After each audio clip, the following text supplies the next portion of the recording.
Hi friends, ഞാൻ വലിയോറ. ഇന്ന് ഞങ്ങൾ MEC7 വലിയോറ ഹെൽത്ത് ക്ലബിൻ്റെ കീഴിൽ ഒരു ഉല്ലാസ യാത്ര പോവുകയാണ്. അങ്ങനെ ഞങ്ങൾ മസനഗുഡിയിൽ എത്തുകയാണ്. മസനഗുഡിയിലേക്കുള്ള ഈ റൂട്ടിൽ വലിയ വാഹനങ്ങൾക്ക് അലൗഡ് അല്ല. എന്നാൽ ഞങ്ങൾ ഇവിടെ അടുത്ത് ഉള്ള ഒരു സ്ഥലത്ത് ട്രക്കിങ്ങും അതുപോലെ തന്നെ ചെറിയൊരു ജംഗിൾ സഫാരി പ്ലാനും ഉള്ളത് കൊണ്ട് ഈ ഒരു ചെക്ക് പോസ്റ്റിൽ ഞങ്ങളിവിടെ വണ്ടി നിർത്തി കാര്യങ്ങളൊക്കെ അന്വേഷിക്കാൻ നിർത്തിയപ്പോൾ അവർ പറഞ്ഞത് അവിടേക്ക് വലിയ വാഹനങ്ങൾ കടത്തി വിടില്ല എന്ന് പറഞ്ഞു. അപ്പോൾ അതാണ് ഞങ്ങൾ ട്രക്കിങ് നടത്തുന്ന വണ്ടിൻ്റെ ആളുകൾ വന്ന് ഞങ്ങളുടെ കയ്യിൽ നിന്നും ഞങ്ങളുടെ ലൈസൻസ് അവിടെ കൊടുത്ത് ഞങ്ങൾ ഈ വഴി പോവില്ല എന്ന് ഉറപ്പിക്കാൻ വേണ്ടി ലൈസൻസ് അവർ വാങ്ങി വെച്ചു.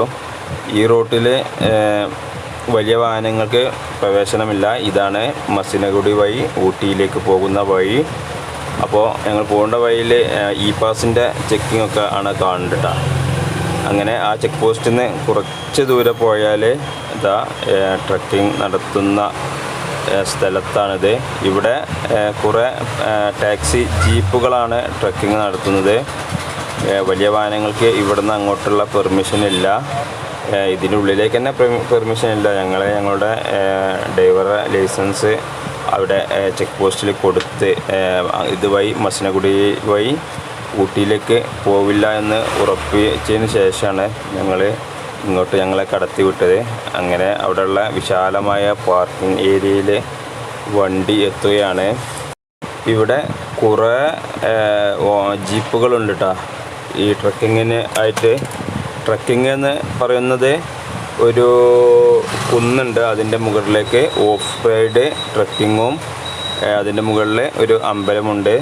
അപ്പോൾ അതിൻ്റെ മുകളിലേക്കൊരു ഓഫ് റൈഡ് ട്രക്കിങ്ങും അതുപോലെ തന്നെ കാട്ടിലൂടെ പിന്നെ അങ്ങനെ കാട്ടിലൂടെ കുറച്ച് ദൂരം സഞ്ചരിക്കലും അവസാനം ഒരു ചെറിയൊരു ചെക്ക് ഡാമുണ്ട്, KSBയുടെ ചെക്ക് ഡാമാണ് തോന്നുന്നു.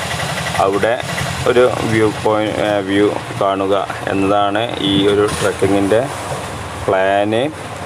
അങ്ങനെ ഞങ്ങൾ 4 ജീപ്പുകളാണ് എടുത്തിട്ടുള്ളത്.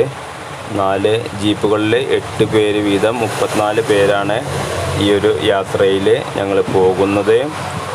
ഇവിടെ ഞങ്ങൾ ആദ്യം ബുക്ക് ചെയ്തത് 1400 രൂപയായിരുന്നു ഒരു ജീപ്പിന്. എന്നാൽ അവിടെ എത്തിയപ്പോൾ അവർ പറഞ്ഞത് 1800 രൂപയാണ് ചാർജ്, 1600 തരാമെന്നൊക്കെ പറഞ്ഞ് കുറേ ഞങ്ങളോട് സംസാരിച്ചെങ്കിലും ഞങ്ങൾ ഓൾറെഡി ബുക്ക് ചെയ്ത് 1400 കാര്യം കാണിച്ചു കൊടുത്തപ്പോൾ അവസാനം അവർ ഒരു ജീപ്പിന് 1400 സമ്മതിക്കുകയാണ്. അങ്ങനെ ഞങ്ങൾക്ക് അനുവദിച്ച 4 ജീപ്പുകൾ ഇവിടെ റെഡി ആയിട്ടുണ്ട്. അതിൽ ഓരോരുത്തരിങ്ങനെ കയറിയിരിക്കുകയാണ്.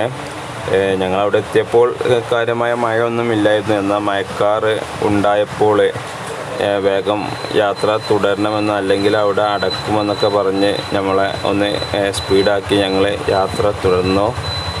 അങ്ങനെ അവിടെ നിന്നും മസനഗുഡി ടൗണിലൂടെ ഡെസ്റ്റിനേഷൻ പോയിന്റിലേക്ക് വാഹനങ്ങൾ ചീറിപ്പാഞ്ഞ് വരികയാണ് കേട്ടോ. ഈ ഏരിയയിൽ പ്രൈവറ്റ് വാഹനങ്ങൾ അവരത്ര കണ്ട് അടുപ്പിക്കുന്നില്ല. ടാക്സി വാഹനക്കാർ വന്ന് അവരുടെ വാഹനത്തിൽ പോകണം എന്നൊക്കെ പറഞ്ഞിങ്ങനെ ആളുകളെ സംസാരിക്കുന്നുണ്ട്. പോകുന്ന വഴിയിലൊക്കെ റോട്ടിൽ നിറയെ കാളകളും പശുക്കളൊക്കെ ഉണ്ട് കേട്ടോ.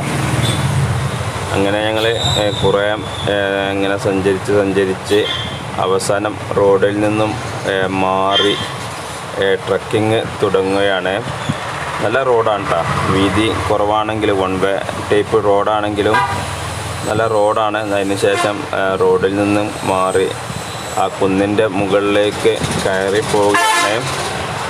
ഞങ്ങളോടൊപ്പം ഉണ്ടായിരുന്നത് MEC7 ആളുകളാണ്.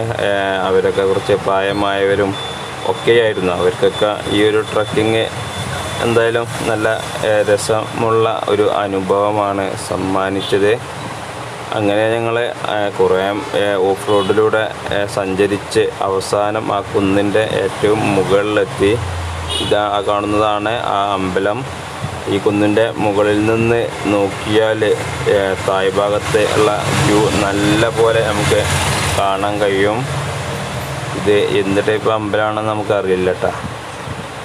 അങ്ങനെ ഇതാണ് അതിൻ്റെ മുകളിൽ നിന്നും താഴേക്ക് നോക്കിയാലുള്ള കാഴ്ച. ഈ കാണുന്നതൊക്കെ ജനവാസ മേഖലയാണ് കേട്ടോ. എന്നാൽ ഇതിൻ്റെ ഓപ്പോസിറ്റ് സൈഡിൽ വനമാണ്. ഇതൊക്കെ ഈ കാണുന്നത് വനമേഖലയാണ്. എന്നാൽ ആ സൈഡിൽ വീടുകളൊക്കെ ഉള്ള ഒരു ജനവാസ മേഖലയാണ്. അങ്ങനെ ഇതിൻ്റെ ഏറ്റവും മുകളിൽ എല്ലാവരും കയറി കാഴ്ചകളൊക്കെ കണ്ട് ഞങ്ങൾ വീണ്ടും അത് തിരിച്ചിറങ്ങുകയാണ്. ഓഫ് റോഡ് എന്ന് പറഞ്ഞാൽ അത്യാവശ്യം നല്ല എക്സ്പീരിയൻസ് തന്നെയായിരുന്നു.